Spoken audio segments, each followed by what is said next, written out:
Todo mundo sabe que as principais doenças desse século são causadas por transtornos e desordens mentais. Por exemplo, estresse, ansiedade, depressão, síndrome do pânico. Há mais ou menos 10 ou 11 anos, eu fui diagnosticado com síndrome do pânico. Palma, não priemos cânico. E entre tantas idas e vindas, com toda a experiência que eu ganhei entre uma crise de pânico e outra, eu posso passar algumas dicas de como lidar melhor com isso. Se você tiver uma crise de pânico novamente, espero que não tenha, mas se você tiver novamente uma crise de pânico, então vou passar umas dicas de como você lidar melhor com isso. Dicas que eu aprendi lá com o budismo, com o taoísmo, principalmente o Wu Wei, que eu comentei no vídeo anterior.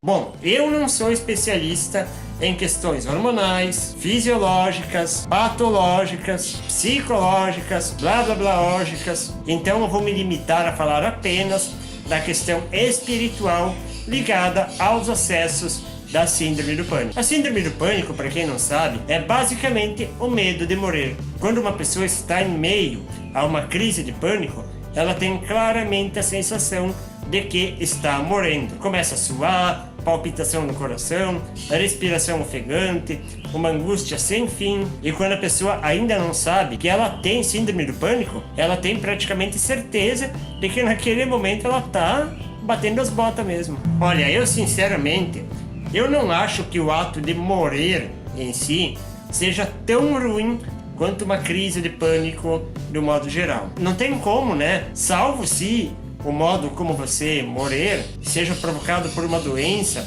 que traga lá um grande sofrimento, aí é outra coisa, mas o morrer em si, eu duvido que seja tão ruim assim. Então por que eu decidi falar disso e passar dicas a respeito disso? Eu sinceramente, eu não sei como eu vou reagir quando eu me dar conta que chegou a hora de eu bater as botas. De repente eu vou me cagar nas caras, você vai saber.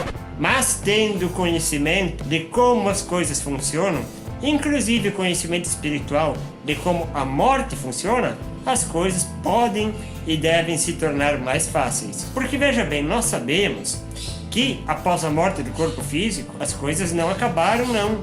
A gente continua vivinho da Silva, num outro plano, no plano astral, é verdade, não mais aqui na matéria, mas morrer, deixar de existir, isso não vai acontecer jamais. Então veja bem, um conhecimento bastante útil que o Espiritismo aqui do Ocidente trouxe para nós é que nós trazemos um agregado de informações de outras N encarnações. Tudo aquilo que nós vivemos, positiva ou negativamente, fica arquivado no nosso campo mental e algumas dessas informações acabam se manifestando na nossa vida atual. Então, por exemplo, normalmente as pessoas que têm a síndrome do pânico, normalmente em uma vida anterior, eu pude verificar por mim mesmo, nas minhas vidas anteriores, normalmente a pessoa teve algum trauma no momento da morte em vida anterior. Talvez desencarnou de um modo traumático, talvez tenha feito alguns inimigos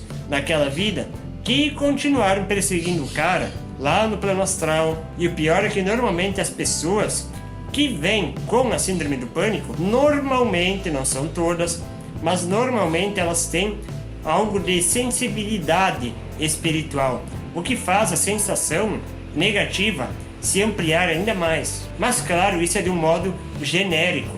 Às vezes o camarada pode ter a síndrome do pânico provocado por algum evento desta própria reencarnação, de algo como uma ansiedade profunda, algum trauma que viveu e que vai poder tratar e se curar na base de terapias, de tratamento farmacológico. Mas em muitos casos, quando se trata de um resgate kármico, às vezes o indivíduo pode levar isso para a vida inteira. Ou às vezes o camarada pode até achar que se curou da síndrome do pânico, mas ele fica em um estado de equilíbrio. E no primeiro momento de desequilíbrio, os sintomas voltam novamente, talvez depois de 10, 20 ou 30 anos. Então, falando do tratamento especificamente, a primeira coisa, e talvez uma das mais importantes que eu posso recomendar, lógico, levando em conta a questão espiritual, reencarnatória, é que o indivíduo procure um tratamento espiritual, em um centro espírita, tratamento de desobsessão, um tratamento com estudo, um tratamento onde ele possa aprender questões ligadas à lei do universo, à lei da evolução, de como elevar o seu padrão moral, o seu padrão espiritual, vibracional, para que aos poucos ele consiga dar um salto, saindo daquela faixa de vibração que traga à tona essas memórias de vidas passadas. Portanto, o tratamento é algo que vai muito além de uma simples palestra espírita, de uma simples conversa com a psicóloga, com o psiquiatra. O tratamento é algo contínuo. Agora, a segunda questão, aquilo que eu queria falar sobre o que eu aprendi lá com as doutrinas do Oriente, do budismo, do taoísmo, do yoga, é que no momento da crise de pânico em si, por favor, não tente controlar o evento, não tente controlar os sintomas. É uma coisa muito instintiva. A gente se sente ameaçado, por mais que na crise de pânico a gente não saiba do que está sendo ameaçado, mas se sente ameaçado, o instinto nos leva sempre para a fuga, para tentar fugir ou até mesmo controlar a situação. Mas vai por mim, isso não dá certo. Simplesmente porque a mente ela já está perturbada com o momento. Então você tenta impor algo através do quê? Através da mente. Então é mente contra a própria mente. Qual é a tendência? A bagunça aumentar ainda mais. Então, se você tiver novamente uma crise de pânico, de ansiedade profunda, você vai agir diferente. Primeira questão, você vai aceitar. Não no sentido de ficar repetindo, eu aceito, eu aceito, eu aceito. Não, você vai aceitar emocionalmente aquele evento que está acontecendo com você. Respire tranquilamente, apenas observe os sintomas, sem interferência mental ou mesmo emocional. Procure estar consciente de que são apenas sintomas passageiros, que depois de alguns minutos vai se esvair e você vai voltar ao seu estado normal. Então procure observar como se você estivesse fora do corpo, olhando para um outro corpo que está passando por determinados sintomas ou reações, mas que não afeta você. E se possível, dê até risada disso. O que melhor que a risada para fazer a gente elevar o padrão vibratório, sair de um estado de estresse, de pânico, de preocupação. Eu vou mostrar uma imagem aqui agora. É uma imagem que está no meu terceiro livro, no livro Em Busca do Infinito, que vai mais ou menos clarear um pouco o porquê que você pode e deve observar os sintomas do seu corpo como se não estivessem acontecendo com você. Nessa imagem você pode ver 7 corpos. Todos nós, seres humanos, somos constituídos por 7 corpos. O primeiro corpo, óbvio, é o corpo físico. O corpo que todos nós temos e que podemos ver, tocar, apalpar. Logo adiante estão outros corpos que, por serem de uma densidade energética muito mais leve, obviamente não refletem a luz e não voltam aos nossos olhos.